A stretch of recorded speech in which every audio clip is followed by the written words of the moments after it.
How did a sport go from national prominence to fighting for relevance within a single generation? Falling attendances and ageing facilities reflected decades of decline, while the game in Australia boomed and rugby league in Europe was left behind. As rugby league approached its centenary, the sport faced a defining decision, one that would reshape its future, and that moment would come in the form of the Super League.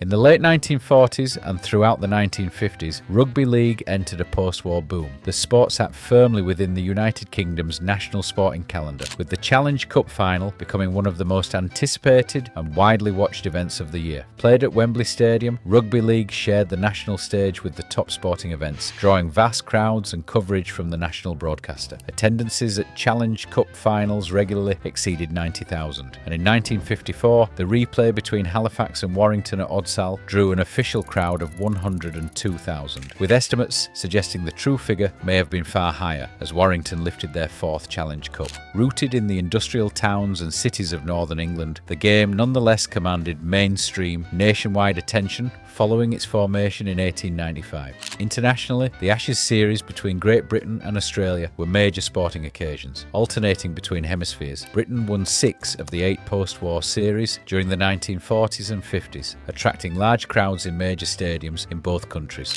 By the mid-20th century, rugby league had established itself as a national sport, but the environment that sustained that success would not remain unchanged for long.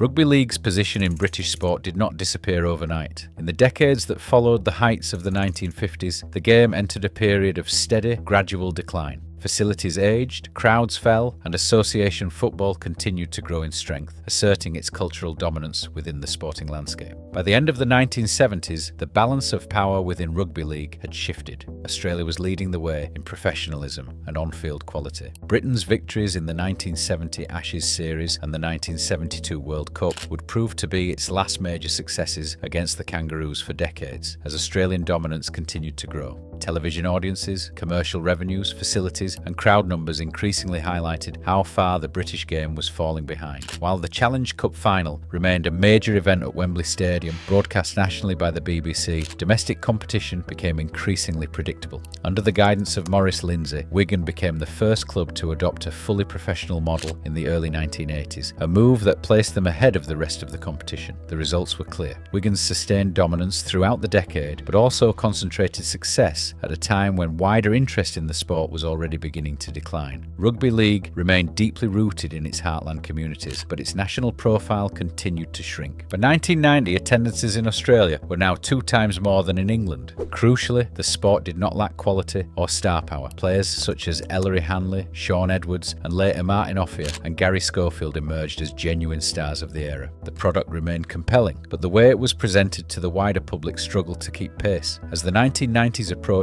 reform was no longer optional. Rugby league was facing a modern sporting and entertainment landscape, and the urgency for change was growing. The call for change grew louder in the early 1990s, with Maurice Lindsay emerging as the sport's most prominent voice. In 1992, having become chief executive of the Rugby Football League, Lindsay proposed reforms similar to those reshaping association football with the birth of the Premier League that same year. Following a year-long RFL Commission investigation, a document titled Framing the Future was released, delivering stark conclusions about the state of the sport in Britain. The report argued that rugby league's mindset was too narrow, operating in congested, limited markets and falling short of the standards required of a modern professional sport. It called for higher minimum standards across clubs, improved facilities, greater professionalism, and a strategy to expand beyond the traditional heartlands, with London and Europe identified as key growth markets. Many traditional clubs feared being left behind, while Wigan considered a breakaway competition. Yet only a handful of clubs were in a position to turn fully professional, leaving the plan isolated. But deeper structural issues remained unresolved. Player development lagged behind Australia. Great Britain international Paul Hume publicly criticised the lack of focus on closing the gap in on-field quality. As the sport approached its centenary, the direction of travel was clear, but the means to get there were not. A pivotal moment in rugby league's future was on the horizon.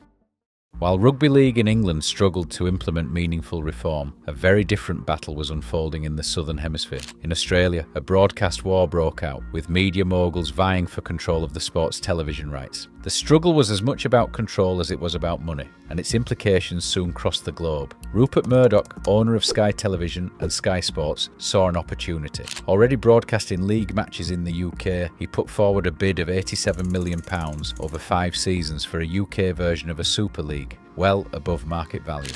If accepted, the move would transform the landscape and trajectory of the sport in Europe. On April 7, 1995, club and league officials met at the Hilton Hotel to discuss the deal. Contracts were signed the following day, along with a set of major changes and non-negotiables.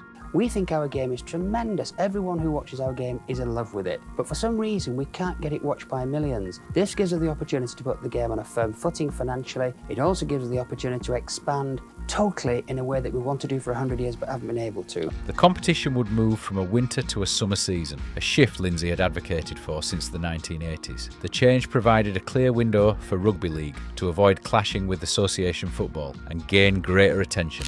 Expansion was planned, including a club in London and at least one in France. Mergers were proposed to create super clubs, combining Castleford, Featherstone and Wakefield into Calder, or Hull FC and Hull KR into Humberside. The plans sparked protests, received national attention and were discussed in Parliament. Some people might say, why don't you simply join with Bradford? Yeah, well, that's...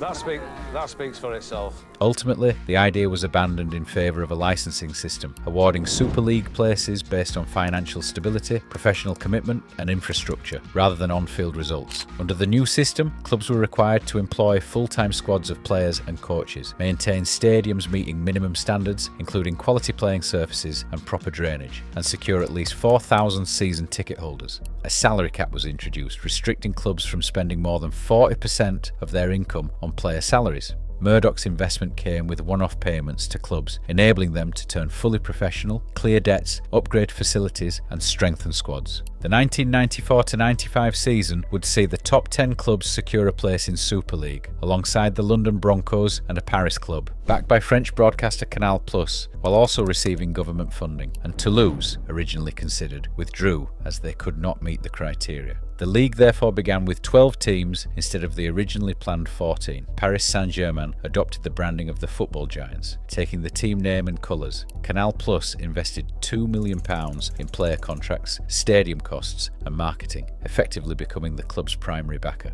Some traditional clubs were left out. Keighley, who would have been promoted in the traditional format, were overlooked to accommodate the expansion clubs. Feeling very strong against the Super League, as it doesn't include Keighley, but includes clubs like London, Toulouse, Paris. I mean, the people in Cumbria are not going to go down to Toulouse to watch their team play. They legally challenged the decision, but eventually dropped the case after receiving compensation from Murdoch's News Corporation. The sport had taken a major leap. Professionalism was now fully adopted, and the inaugural Super League season was set to kick off in March 1996. Just after Rugby League celebrated its centenary, the game had been officially reframed. Whether the Super League would ultimately succeed or face setbacks, it represented a decisive step toward modernising the sport and securing its future.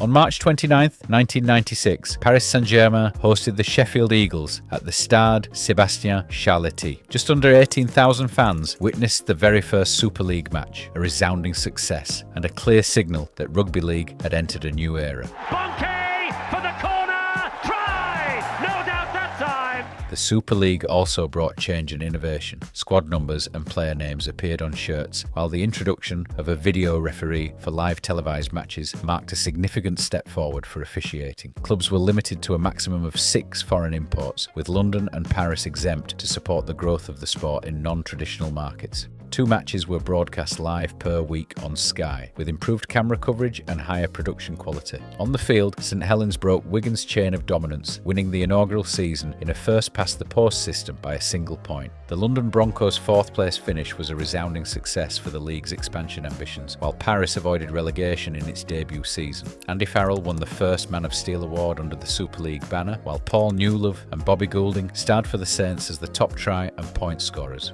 While the Super League did not not immediately restore Rugby League to its post-war national prominence, it delivered the professional infrastructure Maurice Lindsay had envisioned.